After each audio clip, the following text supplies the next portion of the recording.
సాధారణంగా ఏ శుభకార్యంలోనైనా ముందుగా పసుపు గణపతిని చేసి పూజ ప్రారంభిస్తారు. కాని వినాయక చవితి రోజు మాత్రం మట్టితో చేసిన వినాయక విగ్రహాన్ని ప్రతిష్ఠించి 21 రకాల పత్రితో పూజిస్తారు. దీనినే ఏకవింశతి పత్రి పూజ అంటారు. అయితే ఈ 21 రకాల ఆకులన్నింటిలో ఔషధ గుణాలు ఉంటాయి. 9 రోజుల పాటు ఆ ఆకులను ఇంట్లో పెట్టుకుంటే అవి గాలిని శుద్ధి చేసి మనం స్వచ్ఛమైన గాలిని పీల్చుకునేలా చేస్తాయి. ఇక నవరాత్రులు గణనాథుణ్ణి పూజించి ఆ తర్వాత పత్రితో కలిపి విగ్రహాన్ని నిమజ్జనం చేస్తారు. దాని వెనుక కూడా ఓ కారణం ఉంది. వర్షాకాలంలో నిలిచి ఉన్న నీటిలో క్రిమికీటకాలు ఎక్కువగా ఉంటాయి. ఈ 21 రకాల పత్రికి ఆ కీటకాలను నాశనం చేసే శక్తి ఉంటుంది. ఆ ఆకులు బ్యాక్టీరియాను తొలగించి నీటిలో ఆక్సిజన్ స్థాయిలను పెంచుతాయి. ఈ 21 పత్రాల గురించి వివిధ గ్రంథాల్లో ప్రస్తావించారు అంటారు. చామంతి జాతికి చెందిన దీని ఆకులు సువాసన భరితంగా ఉంటాయి. తలనొప్పి, చర్మ సంబంధ సమస్యలు, కండరాల నొప్పులతో బాధపడే వారిపై ఈ ఆకులు మంచి ప్రభావం చూపిస్తాయి. బృహతి పత్రం, దీనిని ములక అంటారు. దీనిలో చిన్న ములక, పెద్ద ములక అని 2 రకాలుంటాయి. ఈ చెట్టుకు తెల్లని చారలుండే పళ్లుంటాయి. ఈ ఆకులు జీర్ణం, గుండె, చర్మ సంబంధ సమస్యలను నివారించగలదు. బిల్వపత్రం అంటే మారేడు ఆకు.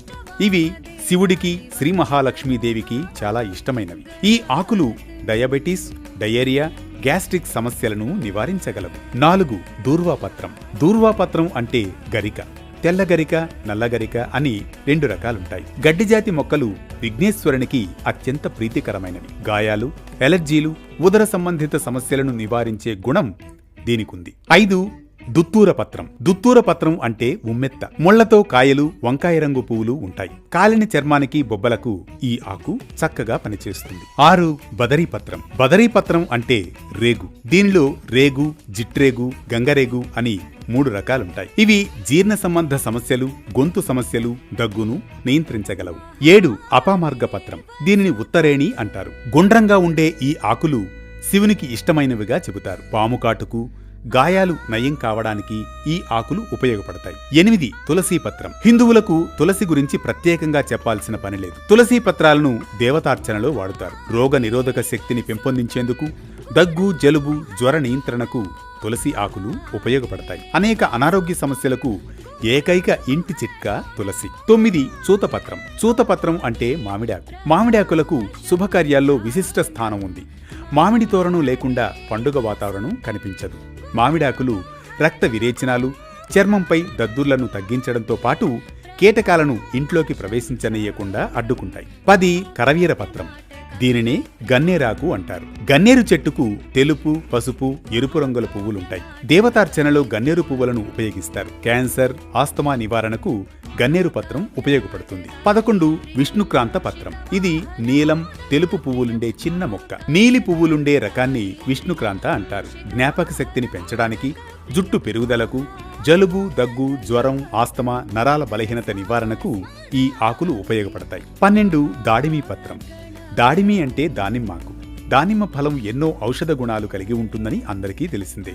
డయేరియా, కంటి జబ్బులు, చర్మ సంబంధిత సమస్యల నివారణకు చక్కగా పనిచేస్తుంది. 13 దేవదారు పత్రం. దేవతలకు అత్యంత ఇష్టమైన ఆకు దేవదారు. ఈ చెట్టు చాలా ఎత్తుగా పెరుగుతుంది. ఈ చెట్టుతో చెక్కిన విగ్రహాలకు సహజత్వం ఉంటుంది. అజీర్తి నివారణకు, చర్మ వ్యాధుల నియంత్రణకు దేవదారు ఆకులు ఉపయోగపడతాయి. 14 మరువక పత్రం. దీనిని వాడుక భాషలో దవణం, మరువం అని కూడా అంటారు. ఆకులు ఎండినా మంచి సువాసన వెదజల్లుతూ ఉండడం ఈ పత్రం ప్రత్యేకత. జుట్టు రాలడం, జీర్ణ సంబంధ సమస్యలకు పనిచేస్తుంది. 15 సింధువార పత్రం. సింధువార పత్రాన్నే వావిలాకు అని కూడా పిలుస్తారు. జ్వరం, తలనొప్పి, కీళ్ల నొప్పులు, చెవి నొప్పుల నియంత్రణకు వావిలాకులు ఉపయోగిస్తారు. 16 అర్కపత్రం. దీనినే జిల్లేడు అంటారు. ఈ చెట్టు ఆకులను తుంచితే పాలు వస్తాయి. శివుడి పూజకు తెల్ల జిల్లేడు ఆకులను సమర్పిస్తారు. ఈ ఆకులు చెవినొప్పి, కాలిన గాయాలు, దగ్గు, దంత సంబంధ సమస్యల నివారణలో ఉత్తమంగా పనిచేస్తాయి. 17 జాజిపత్రం. ఇది సన్నజాజి అనే మల్లెజాతి మొక్క. వీటి పువ్వుల నుంచి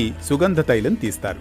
ఒళ్ళు నొప్పులు, మొటిమలు, చర్మ సంబంధ సమస్యల నివారణకు దివ్య ఔషధం. 18 గండకీ పత్రం. దీనిని దేవకాంచన అని కూడా అంటారు. శివుడికి అత్యంత ప్రీతిపాత్రమైనవి. దగ్గు, ఉదర సంబంధ సమస్యలను పరిష్కరించగలదు. 19 శమీపత్రం. జమ్మి చెట్టు ఆకులనే శమీపత్రం అంటారు. విజయదశమి రోజున ఈ చెట్టుకు ప్రత్యేక పూజలు నిర్వహిస్తారు. పైన పైల్స్, కుష్టు నివారణకు, దంత సమస్యలకు పనిచేస్తుంది. 20 అశ్వత్థపత్రం. రావి ఆకులను అశ్వత్థపత్రం అంటారు. ఆలయాల్లో వేప, రావి చెట్లకు పూజలు చేయడం మన సంప్రదాయం. ఈ ఆకుల్లో రక్తశుద్ధికి, ఆస్తమా సహా వివిధ వ్యాధులను దరిచేరనివ్వకుండా చేసే ఔషధ గుణాలు ఉన్నాయి. 21 అర్జునపత్రం. మద్ది చెట్టు ఆకులను అర్జునపత్రం అంటారు. ఇవి మర్రి ఆకుల్ని పోలి ఉంటాయి. అడవుల్లో పెరిగే పెద్ద వృక్షం ఇది. శాపం వల్ల కుబేరుడు ఈ చెట్టులా మారిపోయాడని అంటారు. గుండెపోటు, రక్తపోటు, గుండె సంబంధిత వ్యాధులను నియంత్రించడంలో